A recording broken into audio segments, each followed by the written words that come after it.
Halo semuanya, selamat datang kembali di channel Alur Cerita ini. Sebelum kita mulai jangan lupa untuk tekan tombol like dan subscribe, agar kalian bisa selalu update cerita-cerita seru dan menarik di channel ini. Mari kita game on. Bab 141, Jurang Daun Layu. Sementara tebing besi masih memeras otaknya tentang bagaimana dia bisa meyakinkan ras tebing di Hurricane Canyon, batalion kekuatan surgawi telah maju ke ngarai daun layu. Tempat ini berada di sebelah bentangan barat negeri darah dan besi. Karena mereka perlu berburu 1 ton binatang iblis, batalion kekuatan surgawi telah mengambil jalan memutar di sini karena juga berbatasan dengan wilayah ras binatang, yang berarti bahwa binatang iblis merajalela di sini. Tidak seperti manusia yang tahu cara menjinakkan binatang iblis, ras ganas tidak memiliki pengetahuan dan tidak perlu melakukannya. Dan karena tidak ada permintaan untuk mereka, sejumlah besar binatang akan memasuki wilayah ini setiap tahun. Perbedaan lain dibandingkan dengan wilayah manusia adalah bahwa alih-alih menjadi benteng alami, bagian barat wilayah itu benar-benar terbuka, di mana bahkan binatang terlemah pun dapat melintasi perbatasan. Ini adalah alasan lain mengapa begitu banyak binatang iblis muncul di sini. Dengan alasan yang sama, ras ganas tidak benar-benar memiliki perbatasan barat. Ini adalah tempat di mana binatang buas dan individu ras ganas hidup bersama. Di tempat seperti ini, tidak ada organisasi atau struktur. Itu diatur oleh hukum yang paling sederhana, pembunuhan yang mendasar dan berdarah. Yang kuat bertahan dan yang lemah mati. Ini adalah jalur teoretis ketiga yang bisa mereka ambil. Dari sini, mereka bisa melewati wilayah ras binatang dan masuk kembali ke wilayah manusia dari sisi lain. Namun, jalan ini sebenarnya bukanlah jalan. Batalion perkasa surgawi lebih suka melewati selat badai daripada melalui wilayah ras binatang. Melewatinya sedikit tidak apa-apa, tetapi melewatinya sama saja dengan bunuh diri. Dengan demikian, jalur yang paling langsung juga merupakan jalur yang tidak mungkin diambil. Karena mereka mengetahui hal ini, ras ganas tidak menempatkan banyak kelompok di sini, dan bahkan jika mereka melakukannya, itu tidak akan terlalu efektif, wilayahnya terlalu besar. Ngarai daun layu adalah ngarai kecil yang terletak di tempat yang kacau ini. Itu adalah satu-satunya penyok di seluruh gurun yang sunyi, dan itu bahkan bukan ngarai yang sebenarnya, itu hanya sebuah lubang yang terjepit di antara 2 bukit. Meski begitu, lubang kecil inilah yang saat ini menyembunyikan manusia yang dikejar ras ganas selama setengah tahun terakhir ini.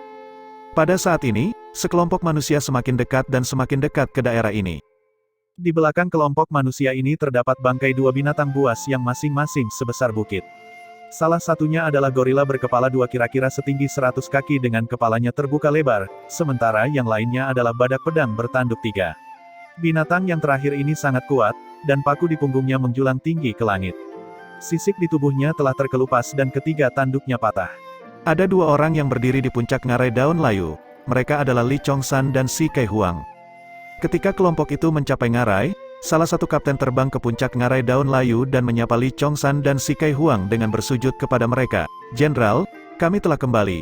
Kami tidak mengkhianati kepercayaan Anda dan berhasil memburu 1 gorila gunung hitam dan 1 badak pedang bertanduk 3. Saya melihat, kerja bagus," kata Li Chongsan dengan lemah. Si Kai Huang bertanya, "Berapa banyak korban?" Kapten menjawab, 1 orang tewas, dan 4 orang luka parah. Si Kai Huang mengerutkan kening. "Kamu adalah seorang kapten, dan ini hanya latihan berburu biasa, tapi kamu masih menderita banyak korban. Pada saat ini, setiap kerugian adalah kerugian yang serius karena kami tidak memiliki cara untuk menggantinya. Ini salahmu dan terjadi karena ketidakmampuanmu untuk memimpin pasukanmu dengan baik. Kembali dan terima 10 cambukan." "Iya Pak." Kapten menundukkan kepalanya dan setuju. Li Chongsan tidak suka memberikan hukuman, tetapi Si Kai Huang memiliki reputasi sebagai jenderal yang ketat, jadi prajurit tingkat rendah sangat takut pada Si Kai Huang daripada Li Chongsan. Pada saat ini, Li Chongsan mau tidak mau bertanya kepada Si Kai Huang. Gorila gunung hitam dan badak pedang bertanduk 3 keduanya dianggap cukup kuat di antara binatang iblis tingkat tinggi karena mereka dapat mengamuk kapan saja. Memburu mereka cukup sulit, dan mereka hanya mengalami 1 kematian. Kami seharusnya menilainya sebagai layanan berjasa untuk Kapten Dukian. Mengapa perlu menghukum mereka? Si Kai Huang menjawab, kedua binatang iblis ini memang kuat, tetapi para prajurit ini adalah elit di antara umat manusia.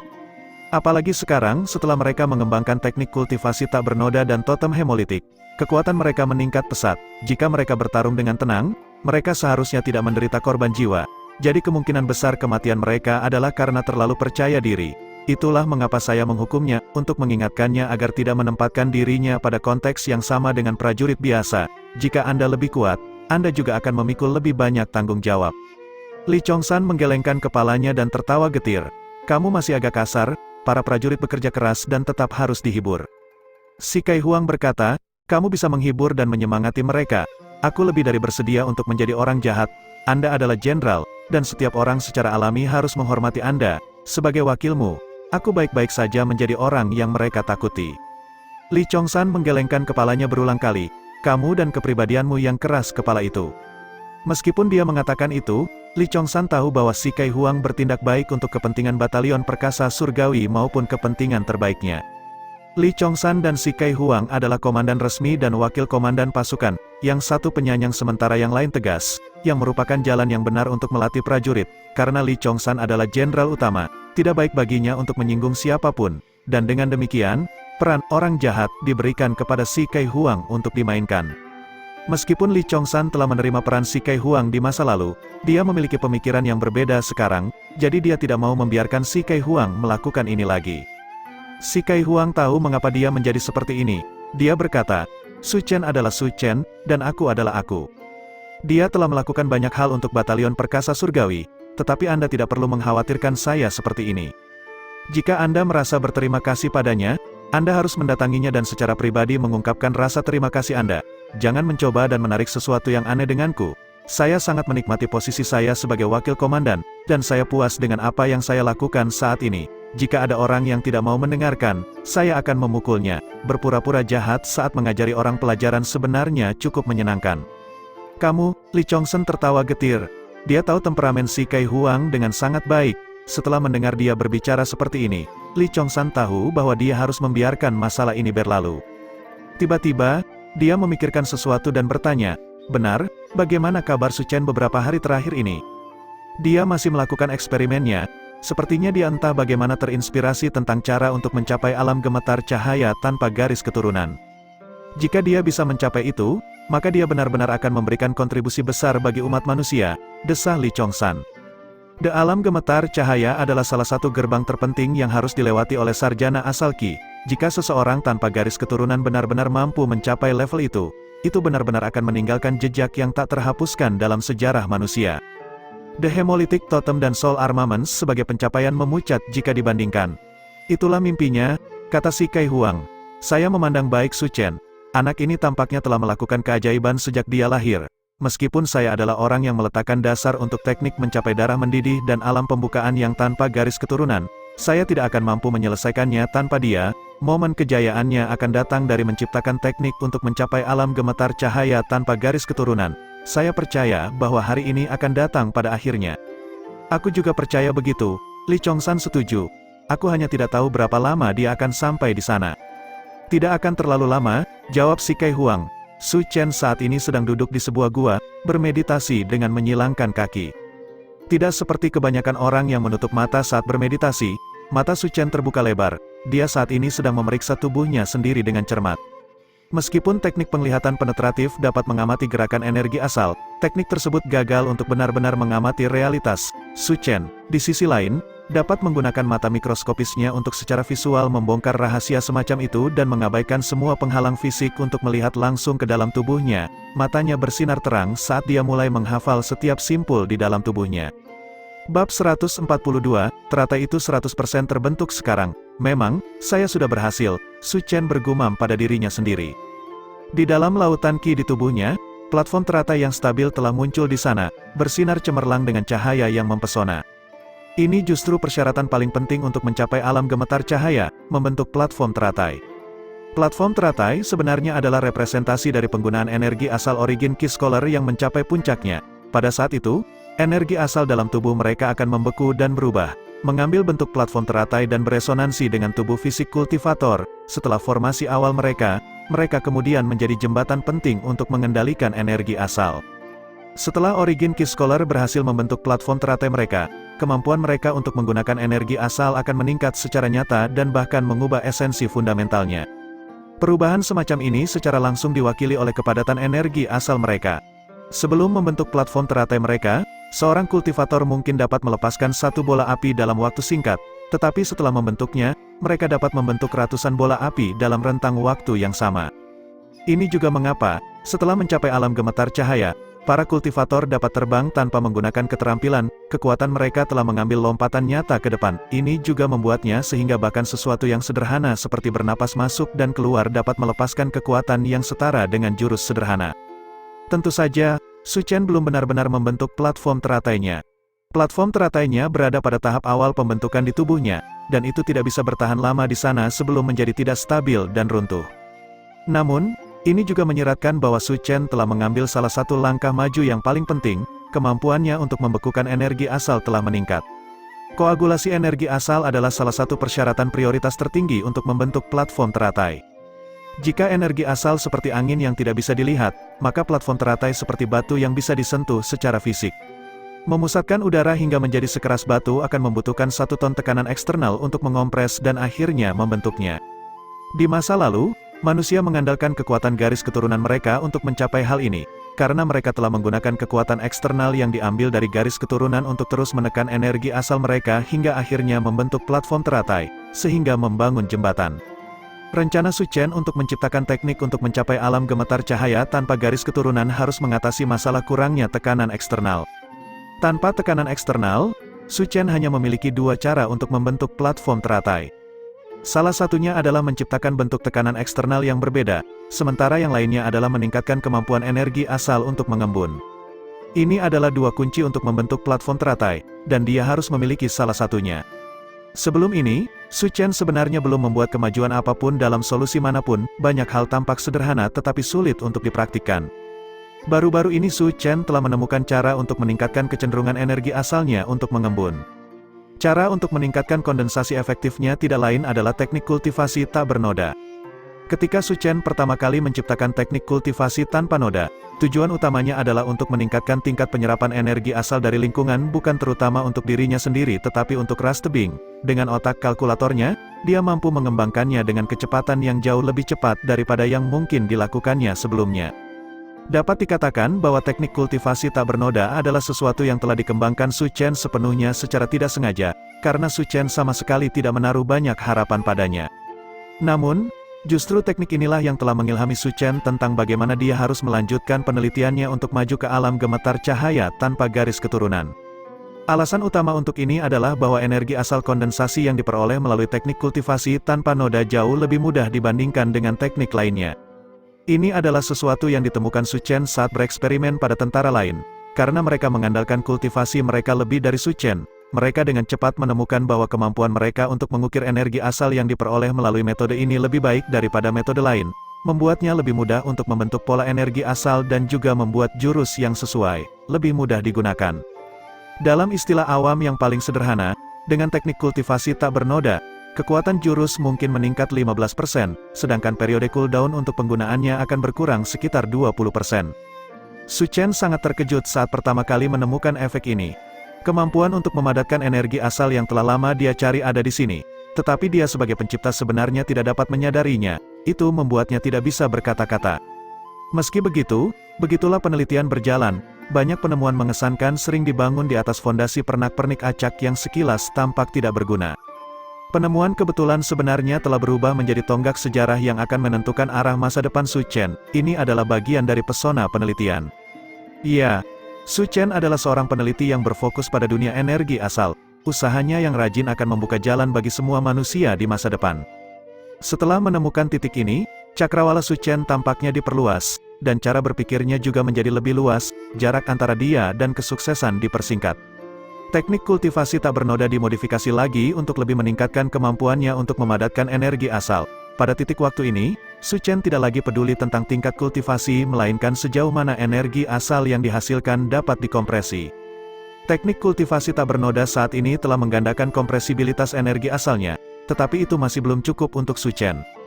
Menurut rencana Su Chen, teknik kultivasi baru diperlukan untuk memperkuat faktor kompresibilitas sekitar 5 hingga 10 kali, sebelum dia mulai mengembangkan cara untuk memperkuat tekanan lingkungan sekitar. Su Chen perlu meningkatkan faktor kompresibilitas sebanyak mungkin. Dengan demikian, Su Chen benar-benar diperlukan untuk terus menyesuaikan dan menyempurnakan teknik kultivasi tak bernoda.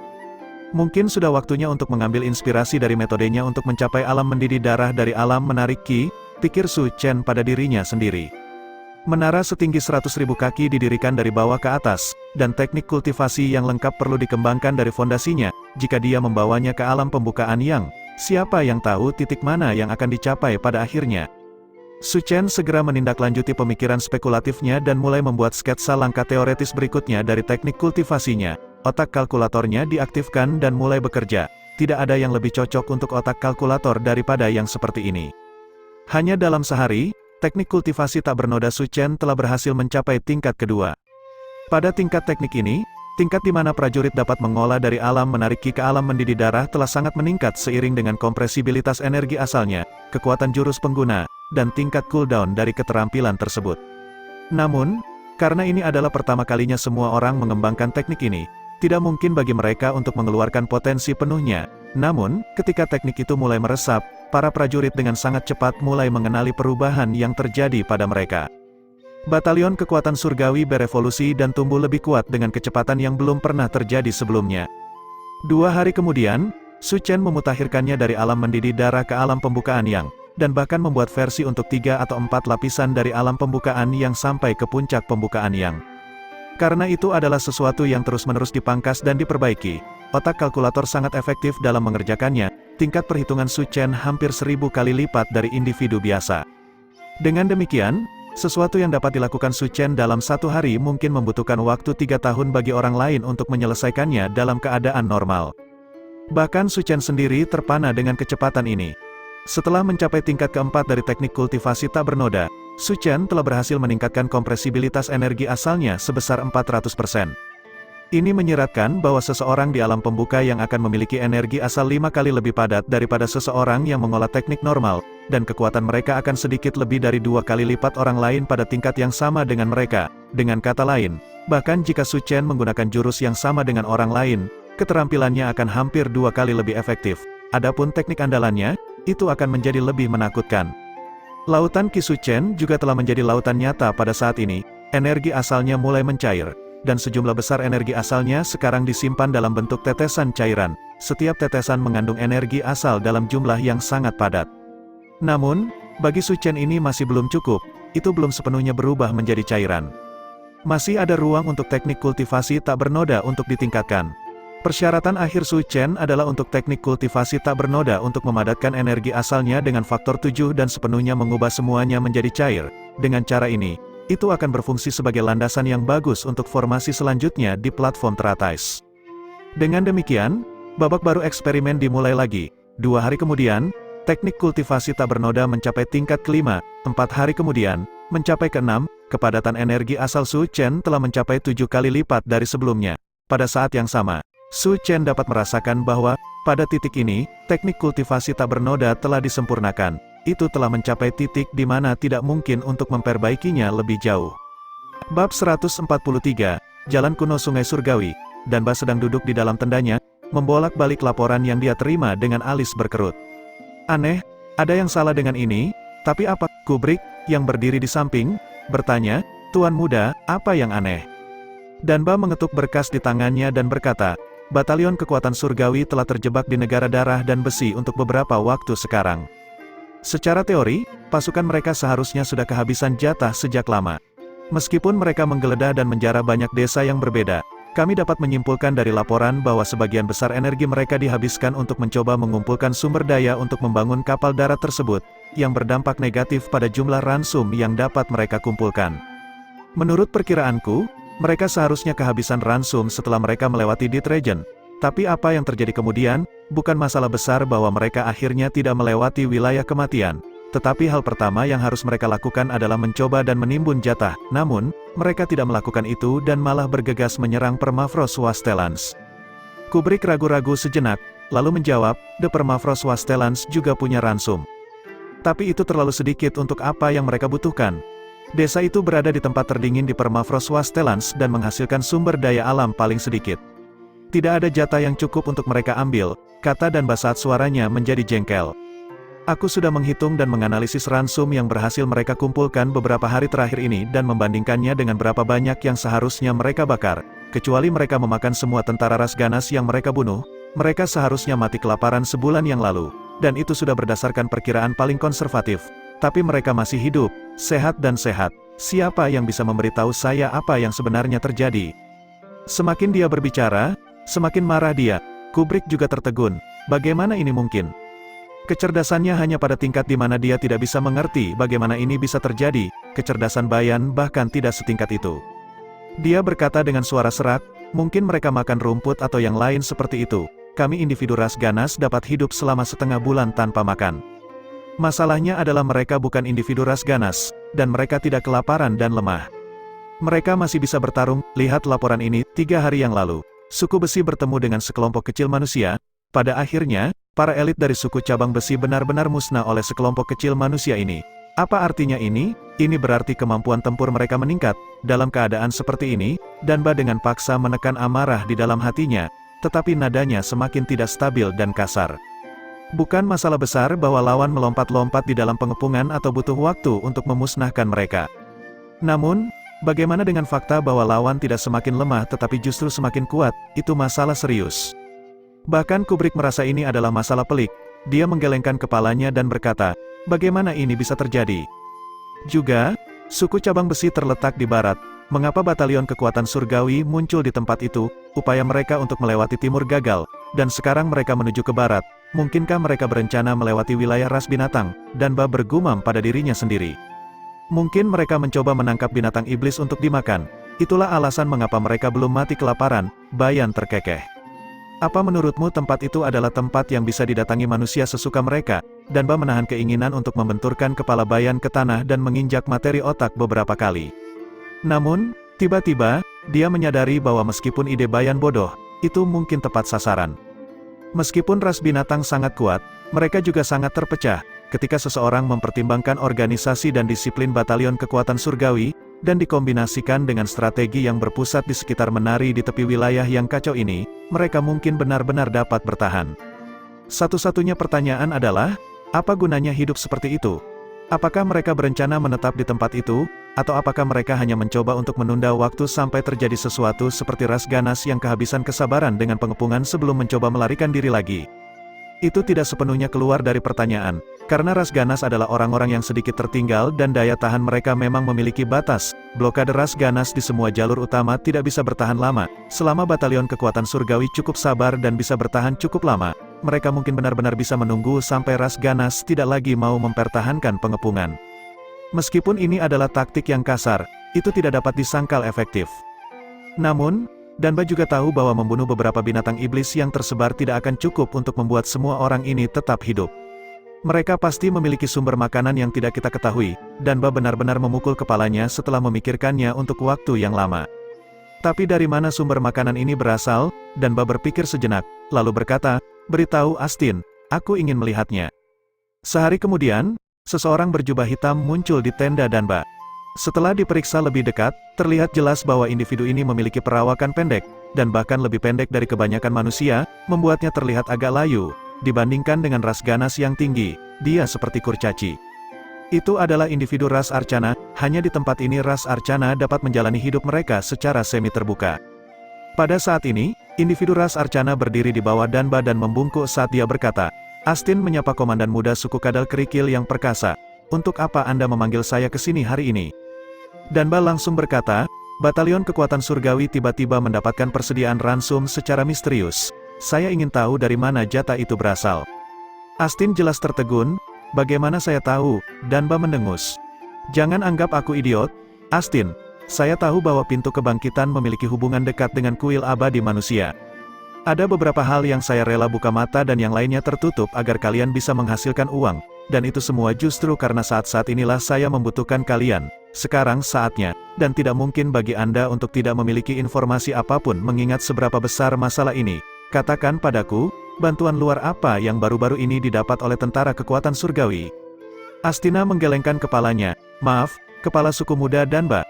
Aku benar-benar tidak tahu apa yang kamu bicarakan. Suara mendesing, Danba menerkam ke depan dan mencengkeram leher Astin. Kamu cebol? Apakah kamu masih mencoba bermain-main denganku? Saya tahu dari mata Anda bahwa Anda berbohong. Katakan yang sebenarnya sekarang. Kalau tidak aku akan membunuhmu. Bajingan sialan itu, Astin dicekik begitu keras oleh Danba sehingga dia kesulitan bernapas. Dari segi kekuatan, Astin sama sekali tidak takut pada Danba. Sebagai Master Arcana, dia mampu menjatuhkan Danba dengan satu tangan. Namun, dia tidak bisa melakukan itu, ini bukan lagi era ras Arcana. Saat ini, mereka hanya bertahan dengan perlindungan ras ganas, mencari nafkah dan jarang menemukan peluang sesekali dengan dukungan mereka. Sebagai harga, Astin hanya bisa bertahan dan mematuhi perintah Danba meski Danba benar-benar akan membunuhnya. Aku akan bicara, Astin mencoba memeras. Danba melepaskan cengkeramannya, dan Astin jatuh ke tanah dengan keras. Beri aku jawaban, kata Danba sambil membungkuk mengancam. Itu Su Chen, dia membawakan mereka jatah, kata Astin tak berdaya. Su Chen, Danba membeku, dia terlalu akrab dengan nama ini. Bahkan sampai sekarang, hati Danba masih sakit saat memikirkan konflik yang terjadi di reruntuhan Goldwater 11 tahun lalu. Itulah satu-satunya saat dia dikalahkan sepanjang hidupnya. Meskipun itu bukan salahnya, tegasnya, itu masih meninggalkan kesan yang tak terhapuskan padanya. Bagaimana mungkin dia, beritahu aku semuanya, suara Danba menjadi dingin. Bab 144, di dalam tenda utama, Danba duduk dengan tenang, tetapi ombak bergolak jauh di dalam hatinya. Su Chen, dia mampu memasok 8.000 tentara sendirian. Jika bukan karena Astin berulang kali bersumpah bahwa dia mengatakan yang sebenarnya, Danba mungkin tidak akan mempercayainya. Dia telah berulang kali menginterogasi Astin dengan kasar sampai dia akhirnya bisa memastikan bahwa Astin benar-benar telah memberitahunya semua yang dia tahu. Baru pada saat itulah dia akhirnya berhenti bertanya. Jadi maksudmu dia datang ke sini hanya untuk menyelamatkan instrukturnya Si Kai Huang, dan kekayaannya berasal dari menjual tekniknya untuk mencapai alam kultivasi yang lebih tinggi dengan harga murah, dan dia memiliki setidaknya 1 miliar origin seton sekarang karena itu. Ya, jawab Astin, sebenarnya, saya sendiri juga tidak berani mempercayainya saat pertama kali mendengarnya. Namun, masalah ini bukan lagi rahasia di antara kuil abadi. Lagi pula, Su Chen telah bekerja sama dengan kuil abadi ketika dia menjual obat Tiga Yang. Kuil abadi juga mendapat banyak uang dari itu, dan 2 tahun lalu, harga beberapa bahan obat langka pilihan mulai melonjak karena mereka membelinya dalam jumlah yang begitu besar. Belum lama ini, Su Chen kembali mengeluarkan teknik berguna lainnya yang dikenal sebagai totem hemolitik. Teknik semacam ini sangat berguna untuk prajurit tingkat rendah dan dapat sangat meningkatkan kecakapan tempur mereka. Jika tebakan saya benar, teknik itu seharusnya menjadi alasan di balik peningkatan kekuatan batalion surgawi yang tiba-tiba. Nada suara Astin adalah orang yang mendesah. Totem hemolitik, Danba berkata dengan kaget, kata totem, secara naluriah memberinya firasat buruk. Ya, teknik rahasia yang memberikan lebih banyak kekuatan melalui tato totemik. Sepertinya sangat mirip dengan teknik ras ganas. Astin tertawa, saya yakin dia berhasil mendapatkannya dari teknik tato totemik ras ganas. Danba menghirup udara dingin, Su Chen itu, bagaimana dia bisa melakukan hal seperti itu? Bayangan Su Chen muncul di benaknya, dan Danba tiba-tiba menyadari sesuatu. Jika Su Chen terus berkembang seperti ini, maka mungkin tidak lama lagi, ras ganas akan berada di ambang kematian. Dia harus menemukan cara untuk membunuh Su Chen dengan cara apapun. Keinginan ini muncul di benak Danba. Dia melirik Astin. Dia tidak pernah mencoba mencarimu setelah datang ke sini. Astin menghela nafas dan menggelengkan kepalanya. Kuil abadi telah memberitahunya tentang kita dan dia bisa meminta bantuan kita jika dia membutuhkannya. Namun, kepala suku muda Danba, Su Chen benar-benar tidak pernah datang mencari kami. Mungkin dia tidak pernah bermaksud meminta bantuan kami sejak awal. Dia mungkin tidak mempercayai kami sama sekali. Tapi kamu masih memberinya peta. Tanpa peta, bagaimana dia bisa datang dan pergi sesuka hatinya di wilayah ras ganas, teriak Danba dengan marah. Ini, kamu tidak bisa menyalahkan kami untuk itu. Kami memberikannya ke kuil abadi, dan merekalah yang memberikannya kepadanya, bukan kami. Astin mencoba menjelaskan. Itu masih bagian dari tugasmu, Anda sekelompok bajingan terkutuk. Anda bersedia menjual rahasia apapun selama itu menghasilkan keuntungan bagi Anda. Astin mengutuk pelan, jika bukan ini masalahnya, mengapa saya menyampaikan informasi ini kepada Anda? Anda menginginkan semua manfaat tetapi tidak ada kekurangan yang menyertainya. Di mana ada tawar-menawar semacam itu? Tanpa pintu kebangkitan, Su Chen masih memiliki cara lain untuk mendapatkan peta. Tetapi Danba mungkin telah direncanakan sampai mati tanpa pernah sepenuhnya menyadari apa yang sedang terjadi. Memiliki pintu kebangkitan memberi ras ganas lebih banyak keuntungan daripada kerugian, yang merupakan satu-satunya alasan mereka ada sampai sekarang. Namun, nada suara Danba membuatnya seolah semuanya salah mereka. Meski begitu, dia tidak punya pilihan selain menerima beban itu. Ini bukan masalah benar atau salah melainkan masalah kekuatan ras ganas. Ras ganas lebih kuat, jadi ras Arcana dan pintu kebangkitan karena itu salah. Astin hanya bisa menundukkan kepalanya dan berkata, menjual peta itu dilakukan oleh Rian dari pintu kebangkitan. aku akan pergi dan membunuhnya sekarang untuk menebus kesalahan ini pada kepala suku muda. Rian selalu berhadapan dengannya, jadi mengapa tidak menggunakan tangan Danba untuk melenyapkan lawan di dalam organisasi? Sayangnya, Danba tidak tertipu. Jika ada satu orang yang kepalanya terpenggal bisa memberi saya kedamaian, maka itu mungkin milik Su Chen. Saya tidak membutuhkan kepala orang lain, aku hanya butuh milik Su Chen. Astin tertegun, Su Chen benar-benar tidak pernah datang mencari kita. Jadi kamu tidak bisa pergi mencarinya sendiri? Astin menjawab, kami jelas membutuhkan alasan. Jika kita pergi mencarinya begitu saja, dia pasti akan menyadari apa yang terjadi. Kalau begitu cari alasan, saya tidak peduli metode apa yang Anda gunakan, Anda harus menghubungi dia, aku akan membunuhnya tidak peduli berapapun biayanya, Danba berkata dengan keras, lakukan ini dengan baik dan aku akan menjadikan pintu kebangkitan sebagai penguasa wilayah selatan. Hati Astin bergetar saat mendengar ini. Jika Danba berjanji untuk menjadikannya kepala pintu kebangkitan, dia tidak akan mempercayainya, karena itu adalah sesuatu yang hanya bisa dilakukan oleh Raja Negeri Besi dan Darah. Namun, jika itu untuk menjadikannya penguasa wilayah selatan, maka itu mungkin benar-benar menjadi kemungkinan mengingat prestise Danba. Kata-kata Danba cukup mengejutkan Astin. Saya bersedia melayani kepala suku muda. Kalau begitu beri aku beberapa saran. Saya tidak ingin beberapa ide setengah matang. Saya ingin rencana yang lengkap. Astin mulai memutar otak secepat mungkin. Setelah berpikir sejenak, dia berkata, tidak pantas bagi pintu kebangkitan untuk pergi dan mencari Su Chen, tetapi jika seseorang dari kuil abadi mencarinya, itu akan menjadi alasan yang cukup. Mengapa orang-orang dari kuil abadi mencarinya? Tentu saja, kita perlu mengarang alasan. Misalnya, kita dapat meminta kuil abadi mengirim beberapa orang ke wilayah ras ganas dan membuat mereka mengalami masalah, lalu meminta bantuannya. Namun, ini akan membutuhkan kerjasama dari ras ganas. Itu bukan masalah, kami akan bekerja sama dengan Anda. Tapi jika itu rencanamu, bukankah itu sama dengan menjual kuil abadi? Apakah Anda tidak takut dengan efek yang mungkin terjadi pada hubungan Anda dengan mereka? Danba bertanya. Astin menjawab, itu akan berpengaruh. Tapi terus kenapa? Kita semua beroperasi di bawah tanah dan saling membutuhkan. Kuil abadi tidak akan memutuskan hubungan dengan pintu kebangkitan karena ini. Karena pintu kebangkitan juga tidak akan melakukannya. Tentu saja, untuk memuluskan hubungan, kita perlu memberi mereka ganti rugi. Selama pembayarannya cukup, semua ini tidak akan menjadi masalah. Ketika dia mendengar ini, Danba terkekeh.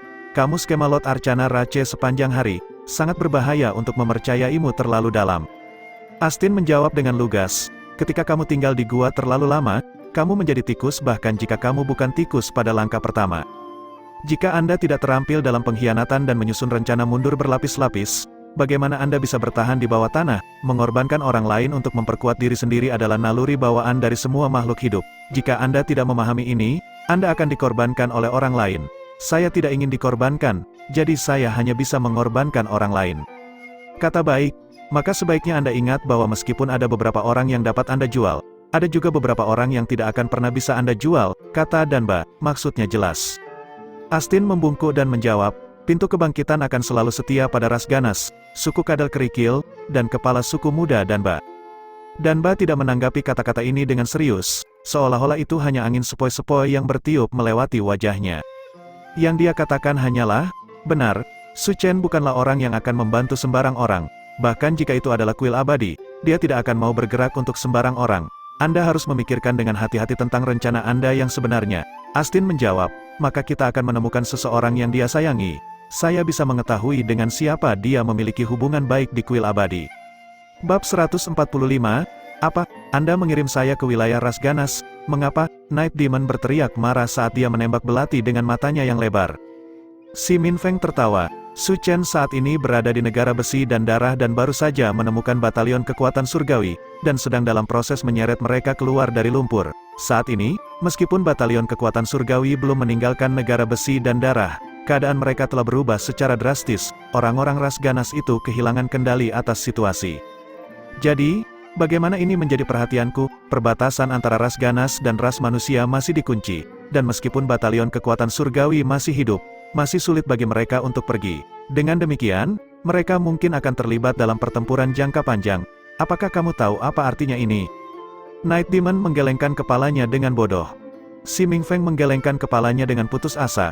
Uang, banyak uang, batu asal, obat roh, dan semua jenis sumber daya. Apa hubungannya dengan batalion surgawi? Night Demon masih tidak mengerti.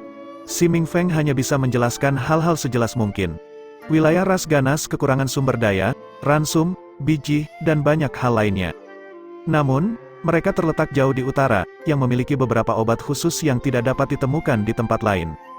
Wilayah barat, di sisi lain, sebagian besar milik ras roh dan ras binatang, dan mereka juga memiliki produk khusus mereka sendiri, karena ras ganas selalu kekurangan sumber daya dan hampir tidak bertahan hidup dengan berburu binatang buas secara agresif.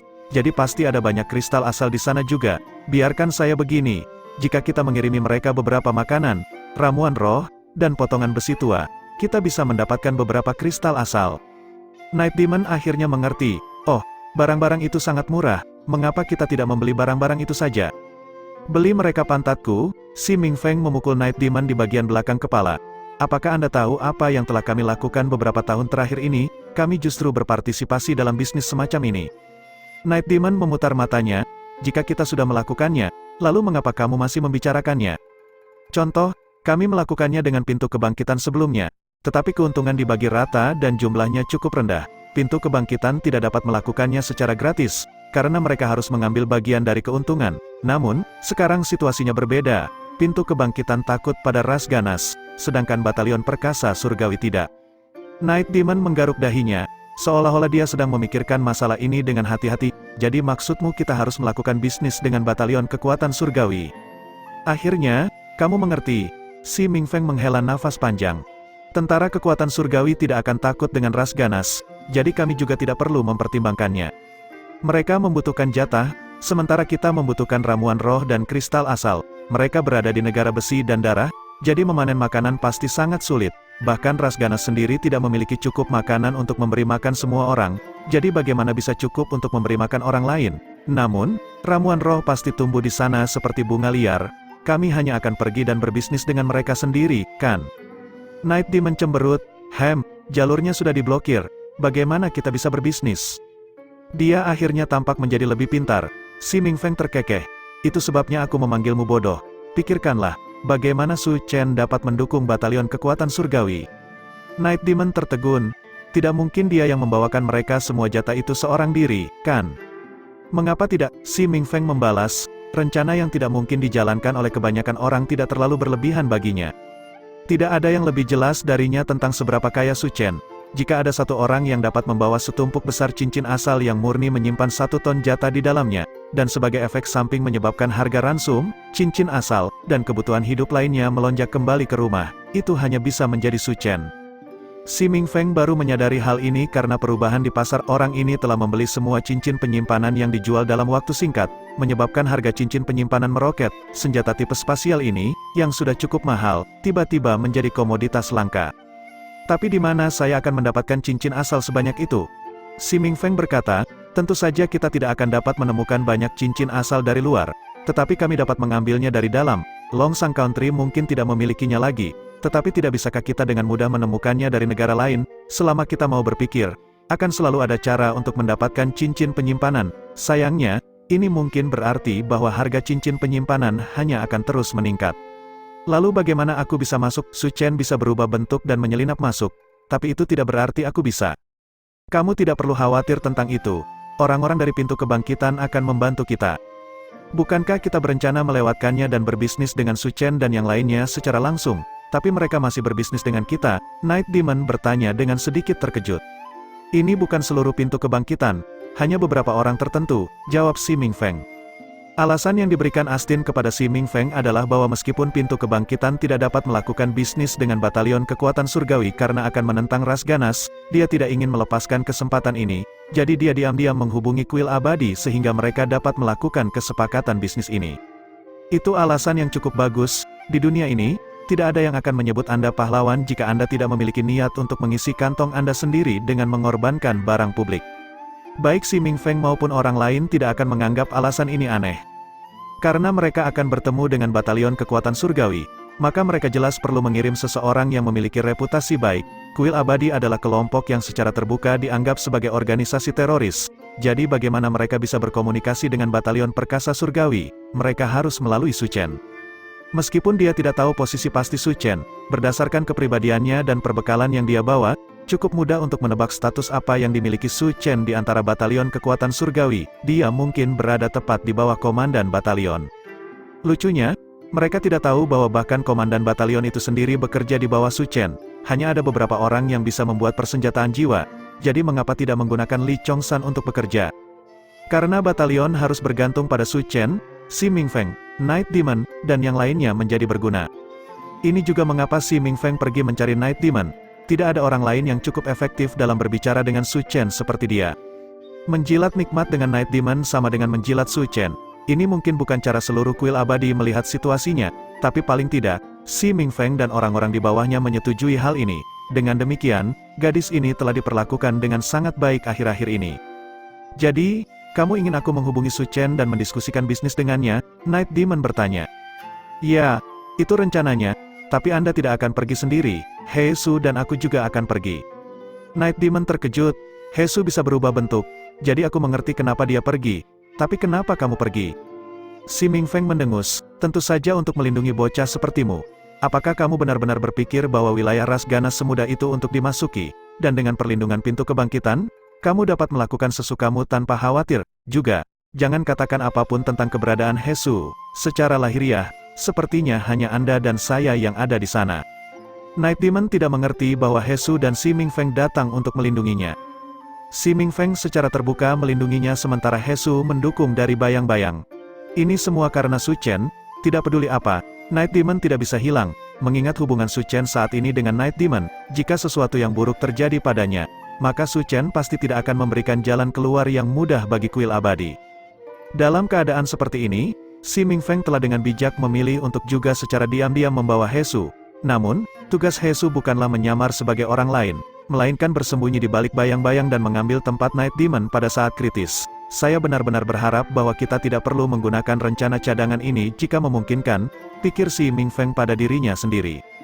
Bab 146, Li Chongsan duduk di tenda utama, mengusap kepalanya. Dia mulai sakit kepala. Mereka telah tinggal di wilayah tengah selama beberapa waktu sekarang dan memburu beberapa binatang ganas. Sementara itu, prajurit batalion perkasa surgawi membuat terobosan satu demi satu, dan kekuatan mereka secara keseluruhan meningkat dengan kecepatan secepat kilat. Semakin banyak persenjataan jiwa juga diproduksi setiap hari, dan hari ini setengah dari kompi Blue Mountain memiliki varian senjata yang kuat ini. Meski begitu, ada masalah yang wajar terjadi justru karena semua kemajuan ini. Perburuan binatang buas yang berkepanjangan telah mengingatkan ras binatang dan menyebabkan mereka merespons dan mulai bergerak. Ras binatang bukanlah orang bodoh. Begitu mereka mencapai tingkat binatang iblis, mereka akan mendapatkan kecerdasan, dan memburu mereka berulang kali akan merangsang mereka untuk menanggapinya. Selama ini, ras ganas dan ras binatang telah mempertahankan keseimbangan yang ketat antara menyerang dan bertahan satu sama lain, menghindari pertempuran skala besar pada saat yang bersamaan. Ini terutama berlaku untuk ras ganas, yang tidak berani memprovokasi ras binatang tanpa dukungan. Sebenarnya ras binatang yang sering memprakarsai gelombang binatang untuk menyerang wilayah ras ganas. Bisa dikatakan bahwa ras binatang selalu yang menyerang. Kapan mereka pernah dipaksa ke pihak penerima oleh ras lain? Namun, kali ini situasinya jelas berbeda. Sekelompok manusia muncul entah dari mana, mulai memburu mereka, dan mencoba memusnahkan mereka. Meskipun ras binatang tahu bahwa manusia adalah pelhutangnya dan bukan ras ganas, apa bedanya bagi mereka? Bukankah mereka semua berasal dari negara besi dan darah? Jika seseorang melihatnya dari sudut tertentu, bukankah mungkin manusia dan ras ganas telah bersekutu bersama? Ini adalah masalah yang jauh lebih besar.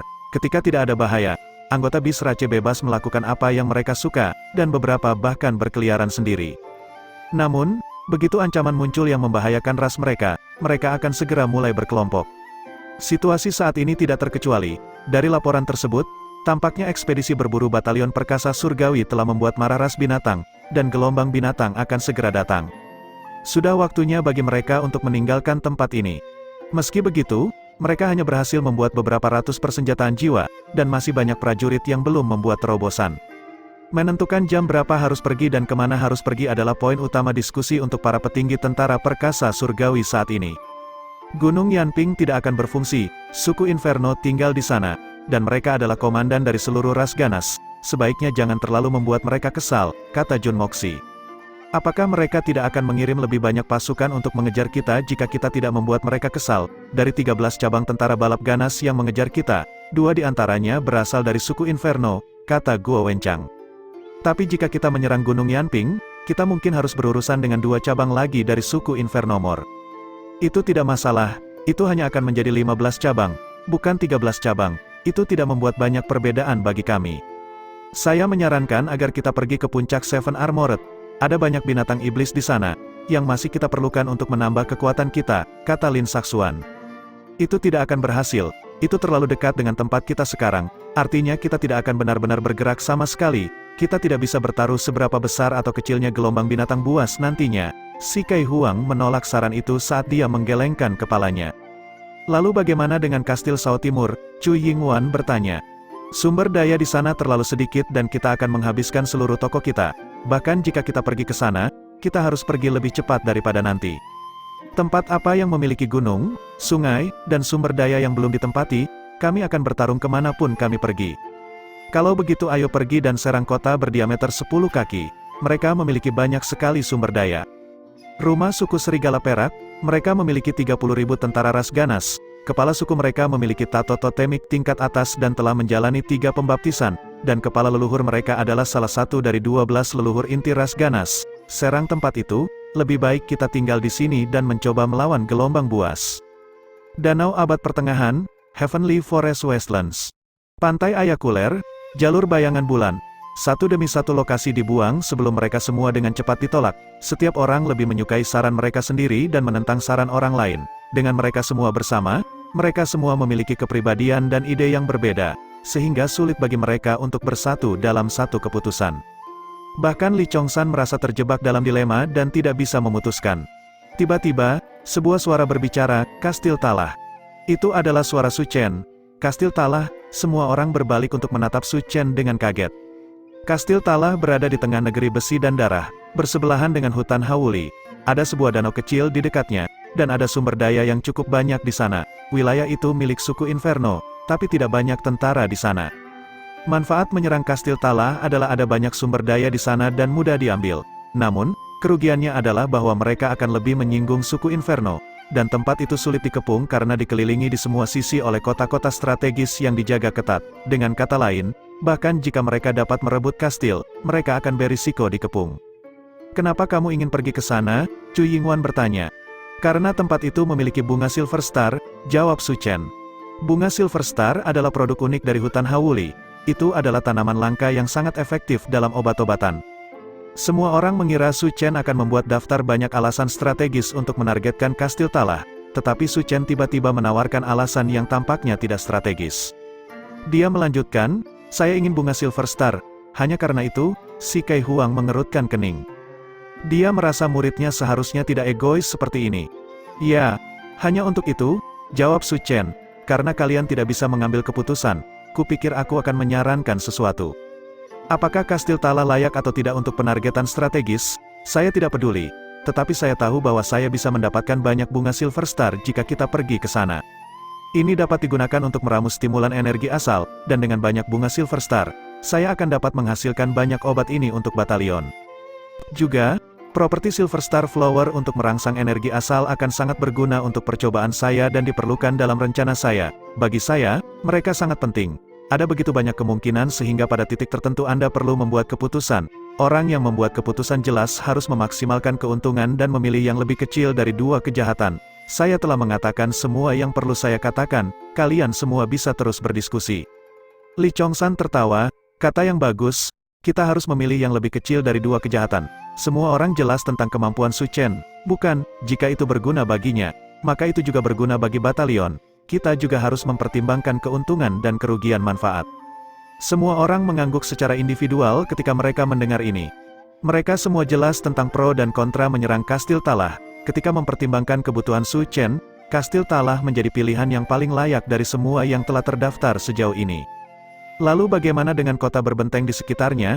Kastil Talah dikelilingi oleh mereka, masuk mungkin mudah, tetapi keluar akan sulit, kata Guo Wenchang dengan khawatir. Ada banyak keuntungan dan kerugian di sini. Kastil Talah memang dikelilingi banyak kota strategis, yang menjadi masalah terbesar mereka. Apakah perlu untuk melakukan pertempuran brutal dengan ras ganas hanya untuk memperebutkan sumber daya ini? Jika itu masalahnya, mereka mungkin akan menderita banyak korban bahkan jika mereka bisa menang. Berapa banyak lagi dari pertempuran brutal yang bisa mereka lakukan? Semua orang tenggelam dalam pikirannya. Saat ini, Su Chen tiba-tiba berkata, Kastil Talah tidak terlalu jauh dari sini, kan? Si Kai Huang melirik muridnya, agak mengerti apa yang dia maksud. Kamu tidak berencana menggunakan Beast Wave sebagai kesempatan, kan? Mengapa tidak? Si Kai Huang menggelengkan kepalanya.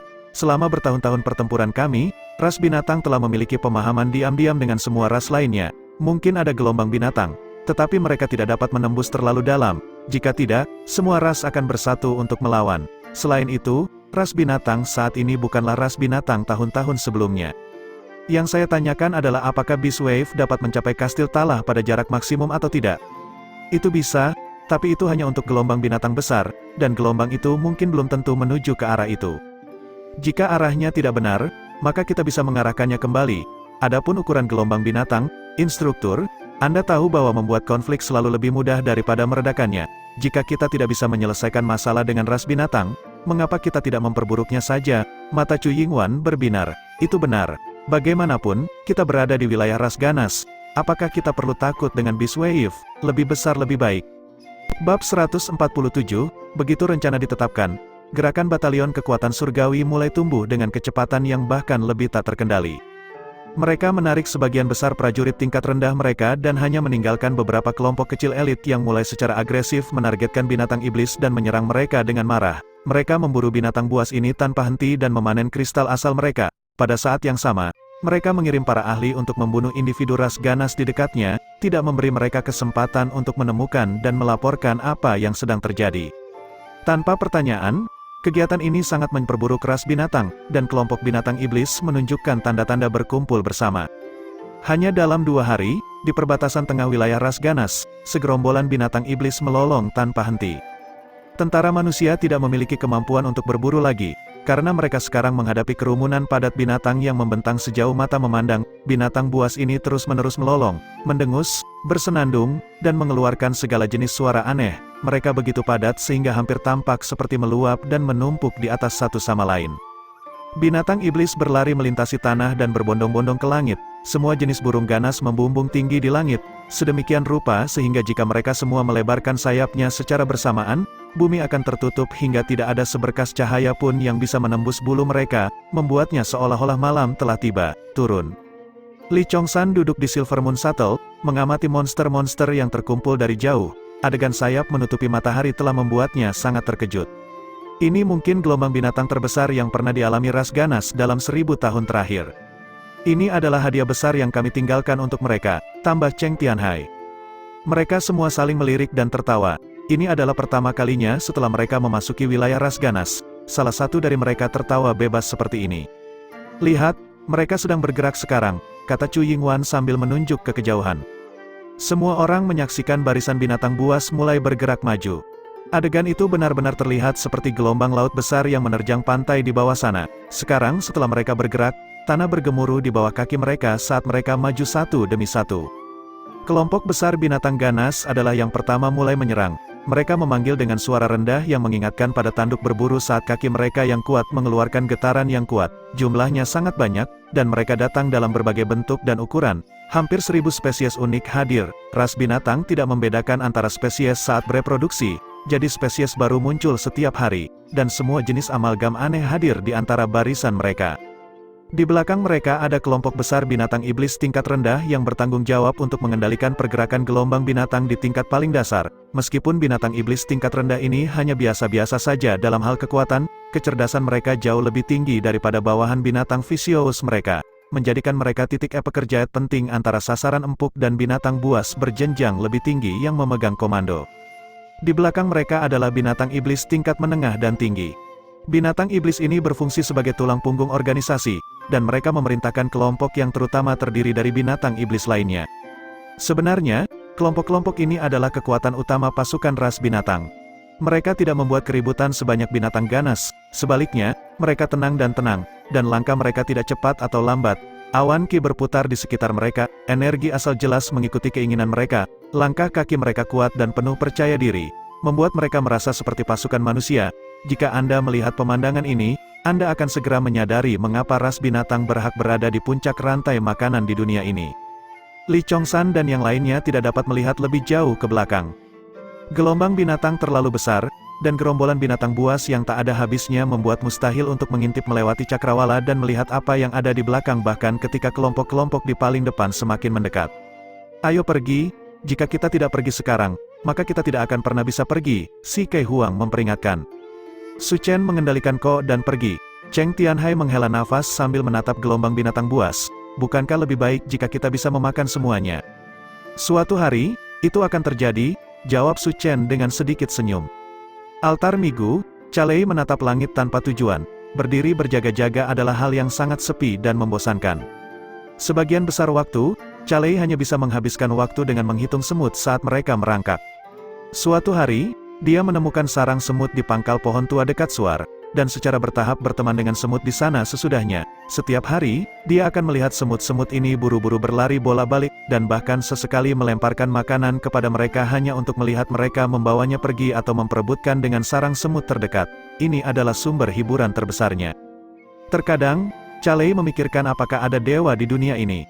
Dia berpikir bahwa jika ada Tuhan, maka dia mungkin seperti Calei, memandang rendah orang-orang di benua itu. Semua makhluk hidup di sini mungkin seperti semut baginya, sibuk bola-balik, namun, tidak ada gunanya selain untuk menghibur dewa. Dia tidak akan membantu makhluk hidup di bumi, tetapi dia mungkin sesekali memberi mereka makanan atau kesempatan untuk menghibur dirinya sendiri. Namun, dia juga bisa menghancurkan mereka hanya untuk hiburan saja. Bagi makhluk ilahi, semuanya dilakukan demi hiburan. Calei tidak tahu apakah proses berpikirnya benar atau tidak, dia hanya tahu bahwa itu menarik baginya. Sebenarnya, cukup mengesankan bagi individu ras ganas untuk memiliki pemikiran mendalam seperti ini. Tetapi bahkan makhluk hidup yang paling bodoh pun akan menjadi agak filosofis jika mereka menghabiskan sebagian besar waktunya untuk melamun setiap hari karena bosan. Hari ini, tidak ada yang berbeda untuk Calei. Dia duduk di depan pohon tua dekat Suar dan menatap semut, benar-benar bosan. Tiba-tiba, dia menyadari bahwa langit berubah menjadi gelap. Apa yang terjadi? Calei mengangkat kepalanya dengan rasa ingin tahu. Dia menyaksikan awan gelap tampak bergerak cepat menuju posisinya. Tidak, itu bukan hanya awan gelap, Calei menatap langit dengan bingung. Dia bisa dengan jelas melihat puluhan ribu burung ganas terbang di udara. Surga, berapa jumlah burung seluruhnya? Mereka begitu padat sehingga mereka hampir tampak menutupi matahari. Gelombang binatang itu adalah gelombang binatang. Calei akhirnya bereaksi terhadap pemandangan yang terjadi di hadapannya, dan dia buru-buru berputar untuk menyalakan api Suar. Suar ras ganas secara khusus dibangun untuk tidak terbakar dengan api fisik, melainkan untuk menembakkan seberkas cahaya yang terbuat dari energi asal ke langit. Pancaran energi asal menyebar lebih jauh dan lebih cepat daripada nyala api, yang menjadikannya metode yang jauh lebih cepat untuk menyampaikan informasi dan perintah. Tanggung jawab Calei adalah menyalakan Suar, dan itulah satu-satunya tanggung jawab yang akan dia miliki. Hari yang sama ketika dia menyelesaikan misinya adalah hari dia akan mati, tidak ada cara baginya untuk berlari lebih cepat dari binatang buas itu. Namun, Calei tidak takut, dia sudah tahu seperti apa nasibnya sejak dia memilih menjadi penjaga Suar. Memperingatkan sesama individu ras ganas adalah satu-satunya tujuan keberadaannya dan bukti keberanian dan keberaniannya.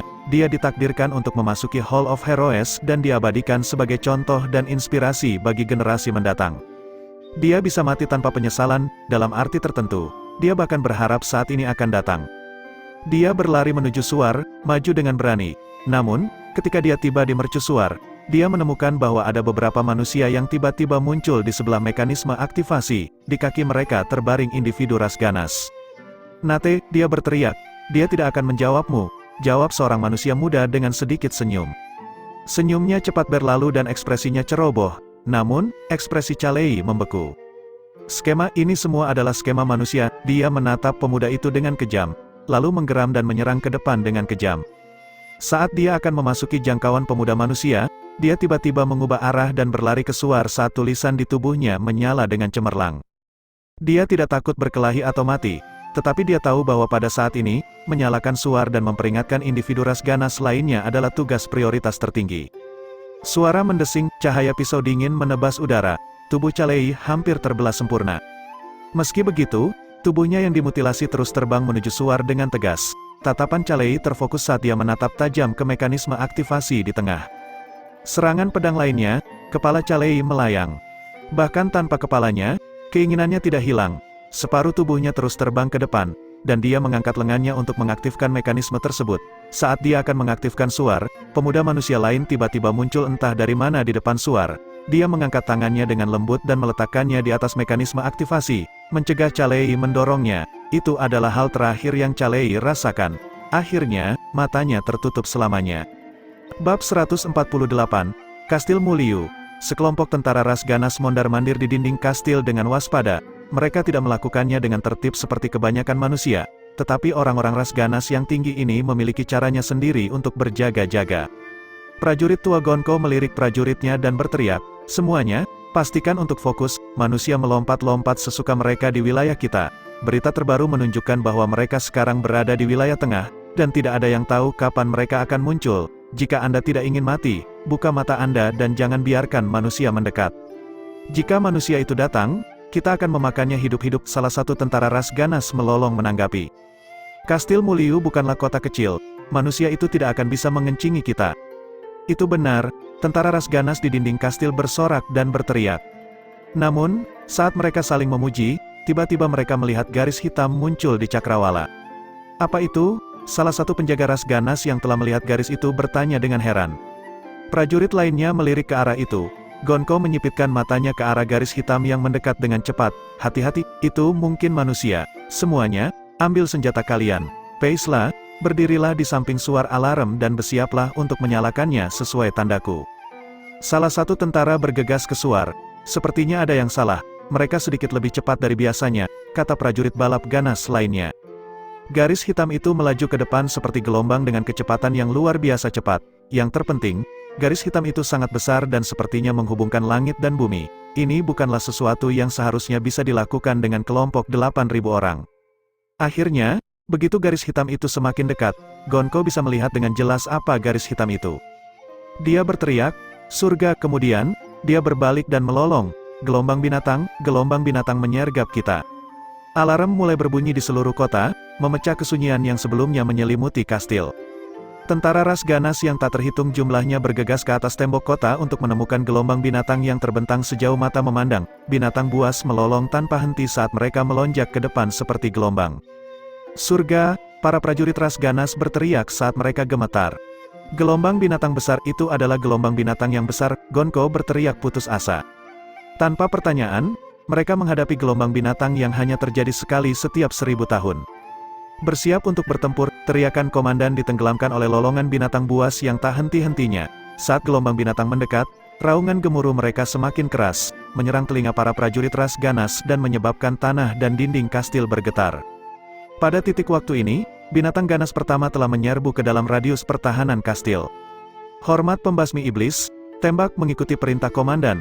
Gelombang petir panah tugas berat bersiul di udara dan menghujani binatang ganas yang mendekat.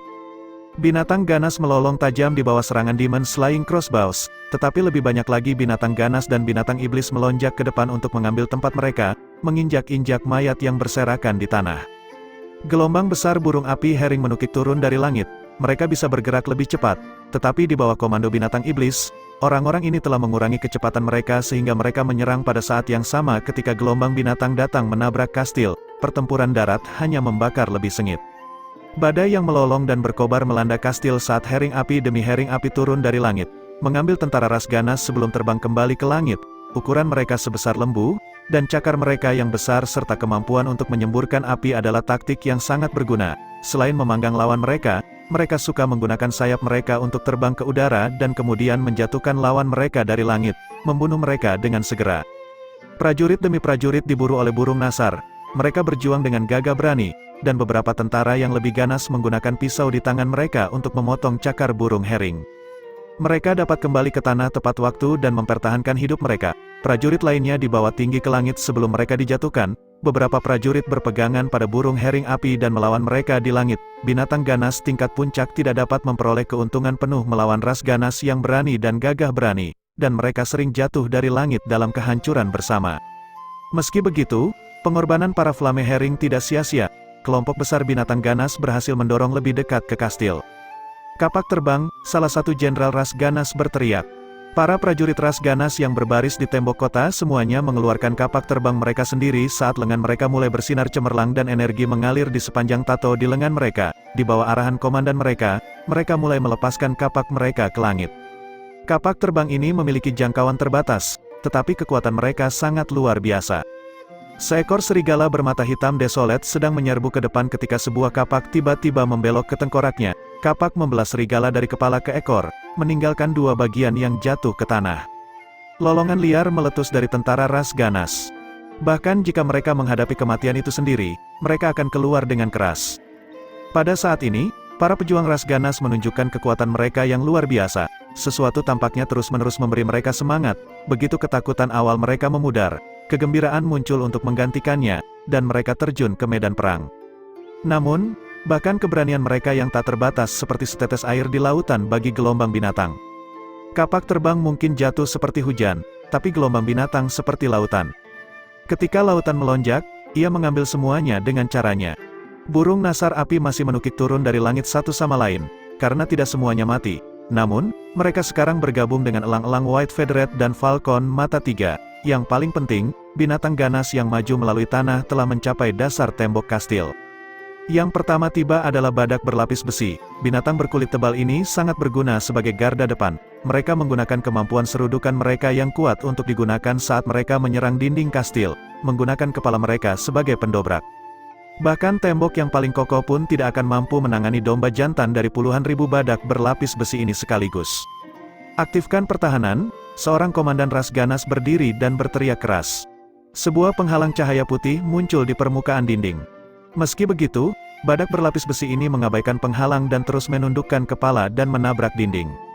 Mereka menyaksikan tanduk yang tak terhitung jumlahnya menabrak penghalang cahaya putih, menyebabkan penghalang berfluktuasi dengan keras dan memancar dengan cahaya yang menyilaukan. Binatang ganas yang mengikuti di belakang badak berlapis besi juga telah menyusul saat ini dan mulai menyerang pertahanan tembok. Seekor binatang besar muncul dari belakang mereka dan menerobos ke depan gelombang binatang buas. Ia berdiri dengan dua kaki seperti manusia dan berkepala kambing gunung tetapi bertubuh manusia.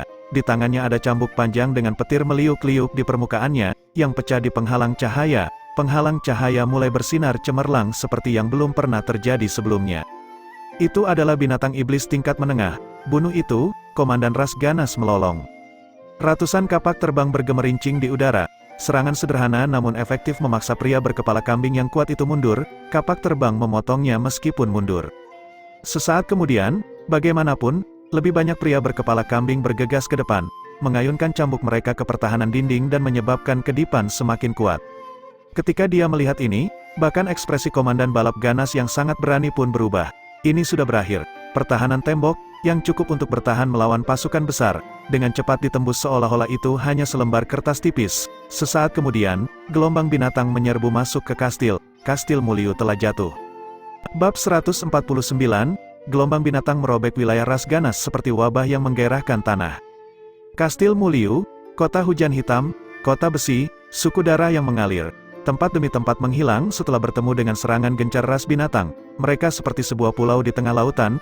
Begitu lautan melonjak, ia hanya bisa pasrah pada nasib ditelan. Bencana dahsyat ini terkait erat dengan gerakan Su Chen dan yang lainnya, yang telah menggunakan satel bulan perak untuk membunuh para penjaga di pos-pos perbatasan. Dengan demikian, informasi menyebar sangat lambat, dan ras ganas tidak punya cukup waktu untuk mundur. Hal ini membuat kekuatan destruktif Beast Wave mendatangkan kehancuran yang belum pernah terjadi sebelumnya pada ras ganas. 3 hari sebelum gelombang binatang tiba, total 26 penjaga suar disergap, dan semuanya mengalami nasib tragis. Tidak sampai 3 hari kemudian beberapa individu ras ganas yang berhasil melarikan diri menyampaikan berita tentang apa yang telah terjadi dan suku-suku ras ganas akhirnya menyadari badai seperti apa yang sedang terjadi. Saat ini, beberapa suku di dekat perbatasan sudah mulai mundur. Sekelompok besar warga sipil ras ganas terlihat melarikan diri dengan putus asa dalam upaya mereka untuk melarikan diri melintasi dataran. Dataran yang sebelumnya sepi dan sepi telah menjadi jalur yang ramai dengan sangat cepat.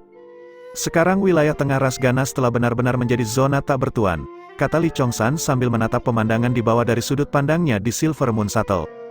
Ketika gelombang binatang berlalu, mereka akan kembali, Jun Moxi tertawa dingin. Jika kami tahu bahwa ras ganas akan mencoba berlari seperti ini, kami akan meninggalkan beberapa regu di sana untuk menjarah desa-desa yang ditinggalkan, kata Cheng Tianhai.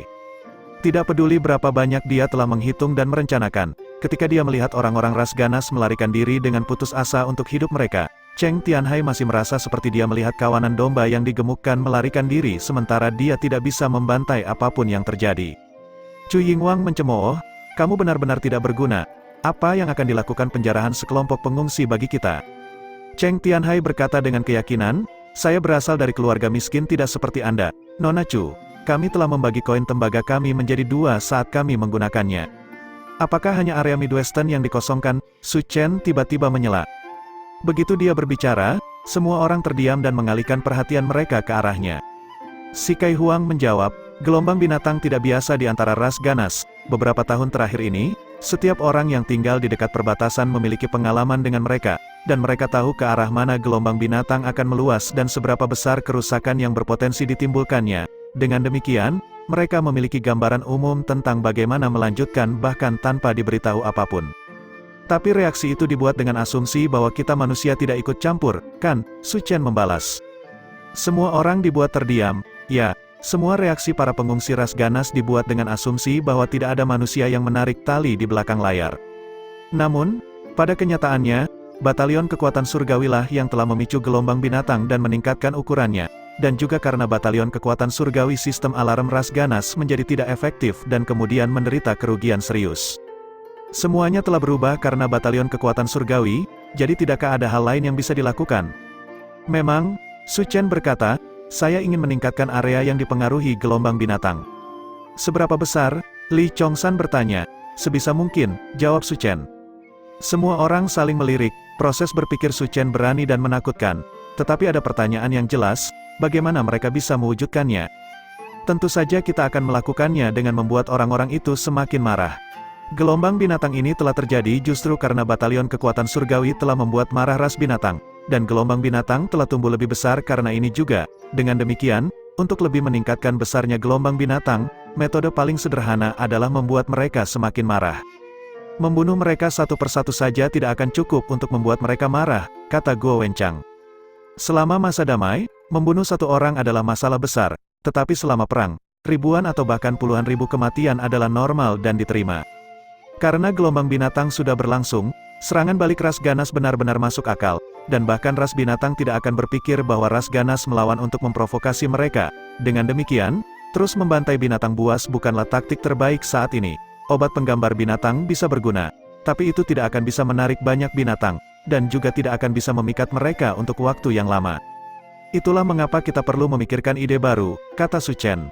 Ide apa? Semua orang bertanya secara bersamaan. Su Chen berpikir sejenak, lalu berkata, ras binatang telah keluar dengan kekuatan penuh. Jadi mungkin tidak terlalu banyak binatang iblis di rumah yang bertahan melawan ras ganas. Bukan, apa yang kalian semua pikirkan tentang menyelinap ke wilayah ras binatang sekarang? Menyelinap ke wilayah ras binatang? Semua orang sangat terkejut. Cui Yingwan berkata, mencoba menyiasati ras binatang untuk memasuki wilayah mereka bukanlah hal yang mudah. Lagi pula, rencana awalnya hanyalah merebut kastil Talah. Rencana merebut benteng Talah tidak akan berubah. Suruh batalion kekuatan surgawi melanjutkan jalur mereka saat ini, dengan kalian semua terus memimpin pasukan. Adapun untuk melakukan serangan balik kejutan terhadap ras binatang, serahkan saja itu padaku. Serahkan itu padamu? Semua orang tercengang. Ya, serahkan padaku. Saya dapat mengubah bentuk dan menyusup ke wilayah ras binatang buas dengan mudah, dan saya memiliki Silver Moon Shuttle, yang akan membuat saya melarikan diri dengan cepat, dan Raging Sun Shuttle, yang sangat tahan lama dan kuat. Lebih penting lagi, akulah yang mengusulkan rencana itu, jadi akulah yang harus melaksanakannya. Juga, saya melakukan ini mungkin mengalihkan perhatian dan bak ras binatang, memberi kami kesempatan yang lebih baik untuk melarikan diri. Mereka semua dibuat terdiam ketika mereka mendengar kata-katanya. Harus dikatakan bahwa ekspedisi ini tidak akan seperti yang lain, ada risiko luar biasa yang terlibat. Meskipun Su Chen telah memberikan kontribusi yang luar biasa terhadap tentara kekuatan surgawi, dan dia telah mengubah situasi mengerikan mereka, hidupnya sendiri tidak pernah benar-benar dalam bahaya. Akan tetapi, pergi sendirian akan menempatkan nyawanya sendiri dalam bahaya yang signifikan, dan keinginannya untuk menjadi sukarelawan juga mendapatkan rasa hormat dari semua orang yang hadir. Setelah jeda yang lama, Li Chongsan berkata, Su Chen rela mati demi batalion kekuatan surgawi. Saya, Li Chongsan, sangat berterima kasih. Saat dia berbicara, dia berlutut dan membungkuk pada Su Chen. Su Chen sangat terkejut, dan dia bergegas mencoba membuat Li Chongsan berdiri kembali. Namun, semua orang yang hadir juga berlutut dan membungkuk padanya. Hanya si Kai Huang yang tetap berdiri dengan sedikit senyum di wajahnya. Sebagai instruktur Su Chen, dia tidak perlu memberi hormat kepada muridnya sendiri. Su Chen merasa sangat tidak enak karena menerima hormat semua orang. Sebenarnya, dia juga memiliki beberapa motif egois untuk pergi ke wilayah ras binatang buas kali ini. Tapi dia tidak bisa mengatakan yang sebenarnya kepada mereka dan karenanya, dia hanya bisa menerima peran suci yang telah mereka berikan padanya. Setelah berdiskusi panjang, semua orang akhirnya memutuskan untuk tidak mengubah rencana awal dan melanjutkan penyerangan ke Benteng Talah. Namun, mereka harus memperhitungkan bahaya dari gerombolan ras binatang yang terkonsentrasi. Jadi setelah merebut Benteng Talah, mereka akan segera mundur ke timur. Setelah memutuskan rencana, semua orang pergi. Jejak kegembiraan melintas di mata Su Chen saat dia melihat semua orang pergi. Wilayah ras binatang adalah tempat yang ingin dikunjungi banyak orang sebelumnya. Akhirnya aku pergi sekarang. Wilayah ras binatang telah terlarang bagi semua individu ras cerdas selama 10 juta tahun terakhir. Banyak orang ingin masuk dan menjelajah tetapi semuanya gagal pada akhirnya. Rupanya, tempat itu dipenuhi dengan kekayaan alam yang belum pernah dipanen oleh siapapun. Ada obat spiritual dalam jumlah besar, banyak di antaranya bahkan tidak ada di dunia manusia, bahkan tidak dalam imajinasi terliar siapapun. Su Chen punya banyak uang, tetapi uang hanya bisa membeli barang-barang yang memiliki label harga. Wilayah ras binatang berisi banyak harta yang tak ternilai harganya. Hal-hal itu tidak dapat dibeli dengan uang bahkan jika Anda mencobanya. Wilayah ras binatang berlimpah sumber daya, menarik fantasi banyak orang, tetapi sangat sedikit orang yang berani menantang bahaya tempat itu. Siapapun yang bisa masuk dan keluar hidup-hidup akan mendapat untung besar. Secara alami, Su Chen selalu haus akan kesempatan seperti itu. Sekarang, kesempatan ini akhirnya muncul dengan sendirinya. Ras binatang telah pergi dengan kekuatan penuh, dan Su Chen memiliki teknik pengubah bentuk dan kemampuan untuk melarikan diri dalam sekejap mata. Namun yang paling penting, Su Chen juga memiliki banyak cincin asal kosong, cincin yang perlu diisi oleh sesuatu, dipenuhi dengan sumber daya yang tak terhitung jumlahnya dan kekayaan yang melimpah dari ras binatang. Bab 150, setelah meninggalkan Li Chongsan dan yang lainnya, Su Chen mulai menuju ke wilayah ras binatang. Jelas, dia tidak bisa langsung masuk ke sana, jadi dia harus mengambil jalan memutar. Jika dia pergi ke utara, dia akan berjalan langsung ke jantung negara besi dan darah. Tempat tinggal suku Infernomor tidak ada yang bisa dilakukan Su Chen jika dia berhadapan dengan suku ras ganas terbesar, jadi dia memilih untuk mengambil jalan selatan sebagai gantinya. Jalur selatan menghadap ke wilayah manusia, dan ini juga tempat tinggal suku kerikil pasir. Bagi Su Chen, rencananya selalu pergi ke selatan, tetapi sebelum waktu yang dijadwalkan tiba, dia tidak terburu-buru untuk mencapai tujuannya. Pada saat ini, dia sedang menuju ke bagian selatan wilayah ras ganas supaya dia bisa pergi lebih jauh ke barat nanti. Namun, dia tidak menyangka bahwa mengambil jalan memutar kecil ini akan menghasilkan pertemuan kebetulan dengan beberapa teman lama. Sekelompok orang saat ini berjalan dengan susah payah melintasi dataran Harvey. Night Demon mengeluh saat mereka berjalan, "Tidak ada apa-apa di dataran ini, aku bosan keluar dari pikiran saya." Su Chen bahkan tidak meninggalkan petunjuk apapun untuk kami. "Tempat ini sangat besar. Bagaimana kita bisa menemukannya?" Si Ming Feng tersenyum pahit. "Nona muda, mereka sedang dikejar habis-habisan sekarang. Bagaimana mereka bisa meninggalkan petunjuk untuk kita? Tapi Anda tidak perlu khawatir. Ketika kami berada di Mountain Overlook City, kami mengatur cara dengan Su Chen agar kami dapat berkomunikasi. Tidak akan berhasil jika dia terlalu jauh dari kita. Tetapi selama kita berada dalam jarak 50 km darinya, kita akan dapat menghubungi satu sama lain." Ketika mereka berpisah di Mountain Overlook City, Si Ming Feng telah memberi Su Chen dis asal pemanggilan yang dipasangkan dengannya yang memungkinkan dua pengguna untuk berkomunikasi satu sama lain selama dis berada dalam jarak 50 km satu sama lain. Jika Su Chen ada di daerah itu, dia akan bisa merasakannya dan berhubungan dengan mereka. Ini adalah salah satu alasan mengapa Si Ming Feng dan Night Demon yakin bahwa mereka pada akhirnya akan dapat menemukan Su Chen. Namun, sementara mereka tidak bisa sedekat itu, kepercayaan diri mereka untuk dapat menemukan Su Chen tidak setinggi itu. Di sisi lain, ras ganas dan pintu kebangkitan sangat yakin bahwa mereka dapat menemukan Su Chen. Lagi pula, mereka bisa dengan paksa mengendalikan gerakan batalion perkasa surgawi sampai taraf tertentu. Tetapi mereka tidak bisa menentukan lokasi persisnya. Jika kedua metode digunakan secara bersamaan, tingkat keberhasilan dalam menemukan tentara perkasa surgawi jelas akan menjadi lebih tinggi. Dalam hal itu, selama ras ganas dan pintu kebangkitan merebut dis asal dari kuil abadi, mereka akan dapat menemukan Su Chen dan batalion kekuatan surgawi. Namun, Si Ming Feng berhati-hati dan berhati-hati seperti sebelumnya. Dia tidak pernah memberitahu Astin tentang caranya menghubungi Su Chen. Ketika dia mempertimbangkan kehati-hatian Su Chen, Astin memutuskan untuk tidak menekan masalah ini. Salah satu bawahan dari pintu kebangkitan hati apa yang dikatakan Night Demon, dia tidak bisa tidak bertanya kepada Astin, seseorang yang bahkan tidak mengerti bahwa sebenarnya adalah Viscon atau darah biru di kuil abadi. Apakah mereka kekurangan tenaga kerja? atau apakah gadis ini memiliki pendukung penting di belakangnya? Struktur internal kuil abadi meniru 5 tingkat kerajaan Arcana, Duke, Markis, Count, Viscount, dan Baron. Dari jumlah tersebut, orang-orang dengan status tertinggi dikenal sebagai adipati besar, bukan raja, karena kerajaan telah jatuh. Komandan penting lainnya diklasifikasikan di tingkat Duke, seperti Scarlet Hand Ainsley. Di bawah mereka ada Markise, termasuk Ma Renze dan Si Mingfeng. Di bawah itu adalah Viscount. Dalam hal kekuatan, Night Demon sudah berada di alam pembukaan yang cukup untuk gelar Viscount-nya.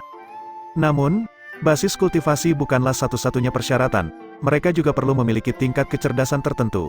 Dari sudut itu, Night Demon hampir berada di tingkatan negatif. Biasanya, akan sulit baginya bahkan untuk menjadi seorang baron.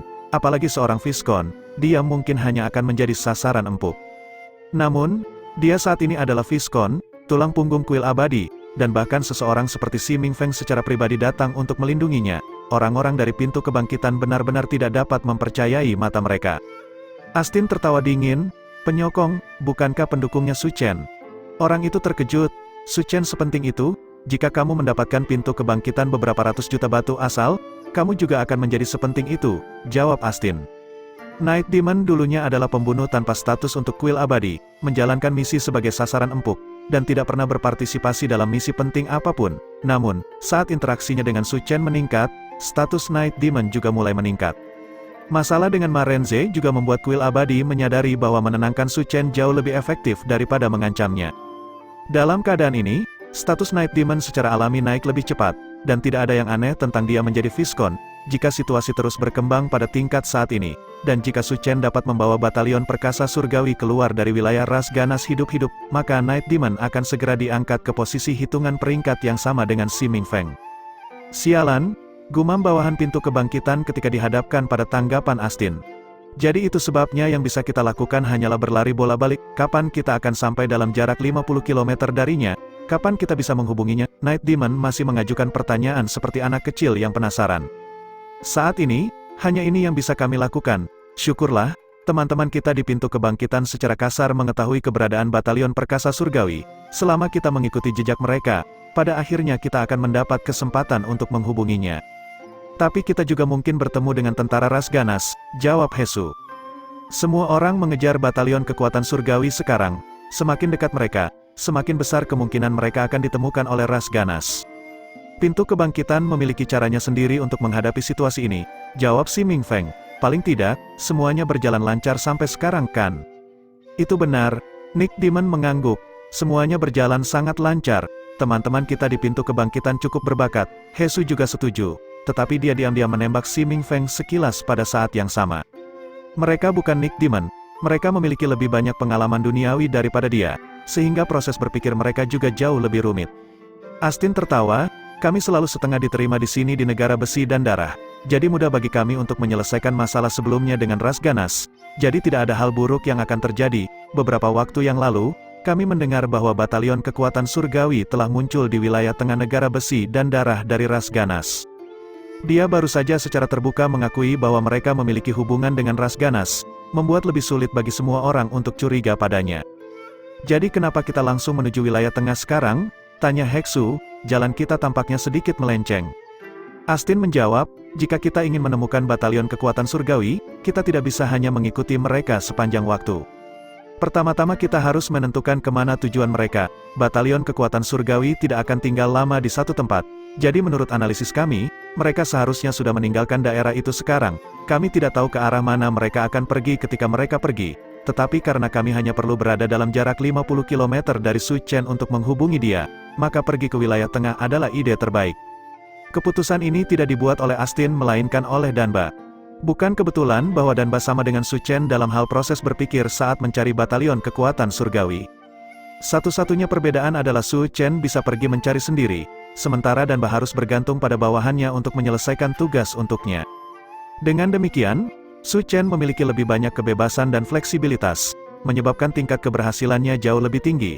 Danba memiliki lebih banyak tenaga di punggungnya, tetapi informasi berjalan lambat, membatasi tingkat keberhasilan usahanya. Pada akhirnya, Danba berhasil menebak di mana batalion kekuatan surgawi berada 3 kali, tetapi batalion kekuatan surgawi berhasil melarikan diri karena berbagai alasan setiap saat. Tentu saja, Batalion kekuatan surgawi juga cukup terkejut dengan ini, dan gerakan mereka semakin rumit setelah setiap panggilan dekat. Dengan kata lain, bahkan jika kita sampai ke wilayah tengah, kita mungkin tidak dapat menemukannya. Nick Dimon menghela nafas. Itu tergantung pada keberuntungan kita, jawab Si Mingfeng dengan sedikit senyum. Namun, saya percaya bahwa kita akan dapat menemukannya di sana, dan denganmu di sini, keberuntungan kami pasti tidak akan buruk. Apakah begitu? Night Demon mengangkat alisnya dengan gembira. Si Mingfeng tiba-tiba merasakan kehangatan memancar dari dadanya. Dia berteriak kaget. Ada tanggapan.